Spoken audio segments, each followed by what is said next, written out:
the common parlance is the sheer irony and bizarreness of the whole thing, right? That you have no Australian army because they gave it to the British, Yes. and the Japanese have just won Singapore, Yes. and they've got 300, I think 3,000 militia, Yeah. right? Who then go off to beat the Japanese Imperial Army 10,000.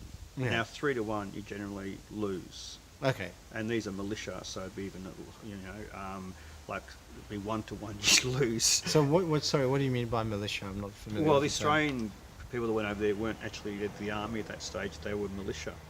Okay, so they were affiliated with the British Army, but No, they weren't proper soldiers. They had 6 weeks or 8 weeks training or 3 months Oh, training. okay. They So weren't- militia sort of means like military, but not a soldier. yeah, Yeah. they were like dad's army, and that group of people, right, beat the best army in the world, Wow. right? And yes, there was American support, and this is what I mean by pushing the button, expecting is always going to work. You would have said that's a set, Yes. set outcome. Those Australians are fucked, Right. and they weren't. Okay. Yeah, I mean, so there's all these things that happen in history and life all the time. Where, Yeah. you can push the button, but then there's always other circumstances where something happens and then you go, well, it's changed. Yeah. I mean, I was talking to your mother at quite a few occasions, and she talked about how one event in history can change everything. Yes, And yes. and these events are often overlooked. Yes. You know, yes. no one expected it to happen, and then it does happen, and then it's like, oh, Yep. you know what I Yep, mean? Like, yep. I mean, she was talking about leading up to World War II and things that, from retrospect, you would have thought people would have done stuff about, but Yeah. no one did. It creeps up sometimes. Yeah, and it just crept up, and and then before you know it, it's a different event. So I guess what I'm basically trying to say is that, irrespective of the fact that we build systems that try and make life as predictable as possible, it still Yeah. is unpredictable, Yes. and that's what I find hilarious. Yep. Okay. But, Cool. Yeah. the David and Goliath story and stuff Yeah. like that. Yeah. Who would have thought that this little, shepherd from nowhere, Yeah. was going to beat this Goliath Goliath, guy, and yeah. yet he provided the necessary ingredient Yeah. for it depends if you read it, but apparently they would sneak up around him and he was just a distraction, but they needed the distraction. Yeah. And and he said, that great quote that I'm not, I've been protecting my sheep from wolves or something like that. So it's not like I don't know what I'm doing with like my sling and stuff like that. So this is what I mean. Like there's all these factors that we can never. This is why systems can never be absolute, and why there's this theory about unified systems and all this sort of stuff. That Yes, they're quite yes. fashionable, but they'll never be a unified system Yeah. that will work. It might press gang you, but into believing it's true, but it won't be true Yeah. because it's life's full of uncontrollable variables. Yeah. Yeah, it's that type of stuff. So in regards to life now, it's interesting that with all these uncontrolled variables, you are but a man in Australia in your age. Yeah. Of your age, like me. You know what I mean? Yeah. Yeah. That these other outrageous things of fortune didn't happen. Yes. Yeah, or Which again, we can be grateful that or feel made that it we're this far. privileged. Yeah.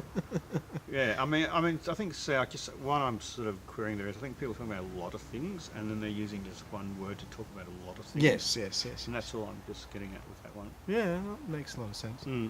And I think also what spoke to me when you talked about the David and Goliath story, and David sort of being, here he is using the tool that he's best at using, which is a sling against Goliath, who would have been, using whatever methods he knew to sort of, battle the enemy. And again, being true to oneself, instead of David saying, I will pick up the sword and shield and fight Goliath. Yeah, they tried to put the armor on him, and it was too small. Yeah, that's right. You go, well, this is a tool that I know and I'm good at. And I guess that again comes to that thing of true will, knowing your strengths and using those. And Well, what's really interesting about David and Goliath is that if you look at the ancient Sumerian army, Yes. armies, or the pictures of them, they have all the same troop types that we have now. Yes, Except the horses, the asses drawing the carts would have been the tanks, and they had light soldiers like David. Yeah. They knew the power of a young man full of energy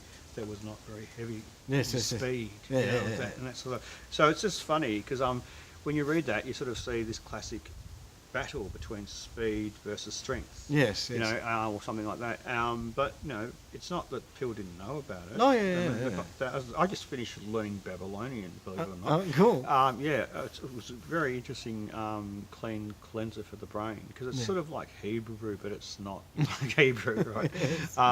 You know, yeah. And anyway, so you see, in the little I've begun to delve into Babylonian culture or Akkadian culture is what they prefer to call it. They've got it's just the language of that area for quite a long time. You know, you start seeing, you know, it's not that different, and yet it is. There's a lot happened since the Bible's written in another era. Yeah, of to course, that, of course, yes. right?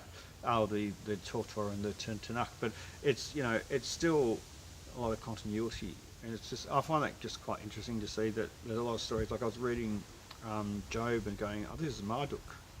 Okay. You know, yeah. and you're sort of saying, you know, and you know, and the Hebrew idea of Satan. Well, that's become so Christianized. Yes, And yes. what did they mean Yeah. once? Whereas now they mean some, you know, little man with a red.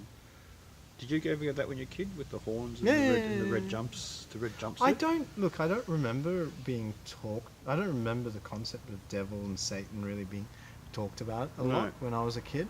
The thing about why not to sin was really just the idea that if you sinned, you created impurity or somehow, you know, it would impede your ability to reunite with the divine eventually. You know what I mean? Yeah. But of course, again, I was taught a version of the afterlife where hell wasn't eternal.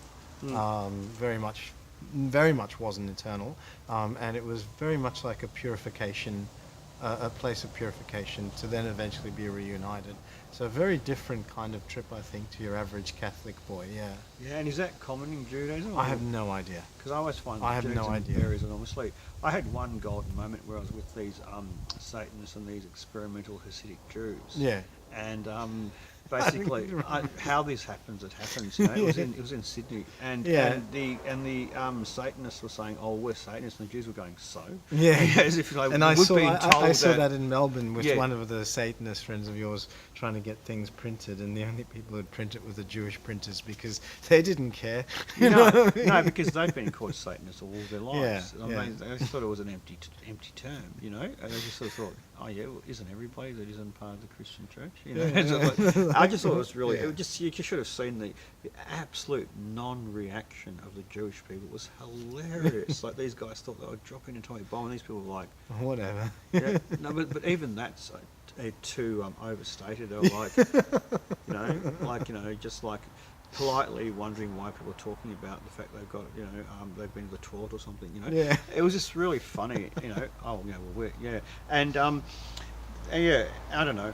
They were into drinking and taking hashish and all stuff like that. This is the Jewish one. In like Shabbat Shabum, and It's the day of rest, man. yeah, well, you know how you get those different sorts of variations. Yeah. And it was a you know, it was interesting because I think no one. The thing is, like with the Jewish thing, it's very much about custom and it's very much about the home. Yep. And with the thing, it's not. Sorry. Guy, I think we We call it a day. Yep. Yeah. Yep. That's fine.